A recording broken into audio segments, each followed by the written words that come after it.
এবার আমরা চলেছি রামনগর ফোর্ট দেখতে। শুনেছি সেখানের লস্যি খুব ফেমাস, তো আমরাও যাব আর সেখানে লস্যি খাবো, সবটাই দেখাচ্ছি। অটো আমাদের ঠিক এই মোড়টায় এসে নামিয়ে দিয়েছে। এখন আমরা এসেছি রামনগর ফোর্টে। চলো ভিতরে যাই।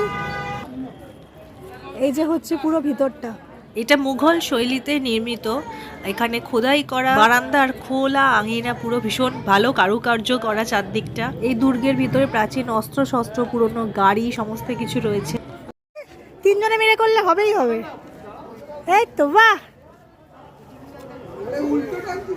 এখানে ফোর্টের ভিতরে মিউজিয়াম রয়েছে, যদি দেখতে চান তাহলে মাথা পিছু 80 টাকা করে লাগবে। আর এইটা মোটামুটি সারাদিনই খোলা থাকে, বিকাল 5টা অবধি।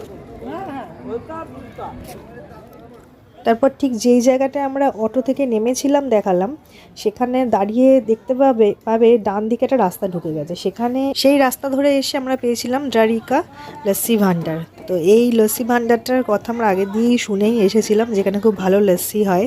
তো যাই হোক, এখানে আমাদের জন্য লস্যি তৈরি হচ্ছিল, আর লস্যির দাম ছিল 60 টাকা করে।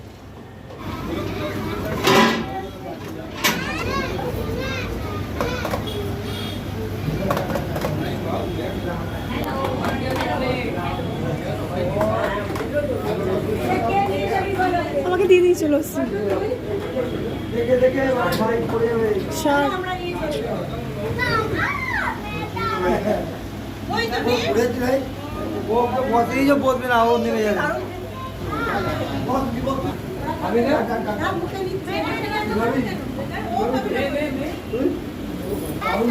কেমন লাগছে?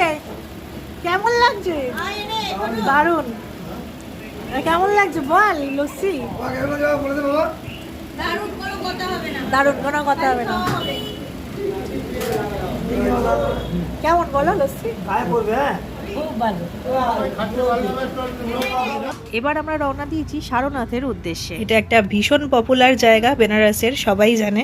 এটা মূলত বৌদ্ধ ধর্মের অন্যতম প্রধান তীর্থস্থান হিসাবে বিখ্যাত।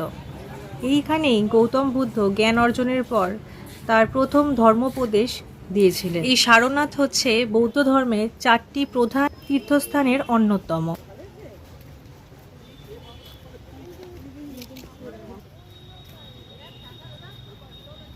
এই যে এখন আমরা সারনাথে এসেছি, তার মধ্যে এখানে এটা হচ্ছে বোধি ট্রি, এর নিচে বসে গৌতম বুদ্ধ সাধনা করতেন।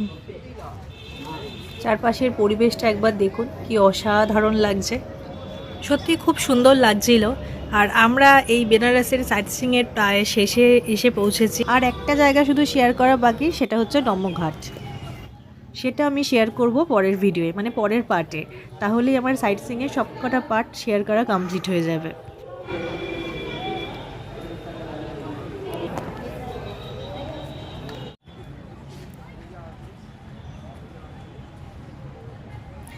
এখানে গৌতম বুদ্ধের একটি মূর্তি করা আছে, যার উচ্চতা হচ্ছে 80 ফুট 9 ইঞ্চি। কারণ উনি 80 বছর 9 মাস বেঁচে ছিলেন, সেই হিসাবেই এই উচ্চতায় মূর্তিটি তৈরি করা।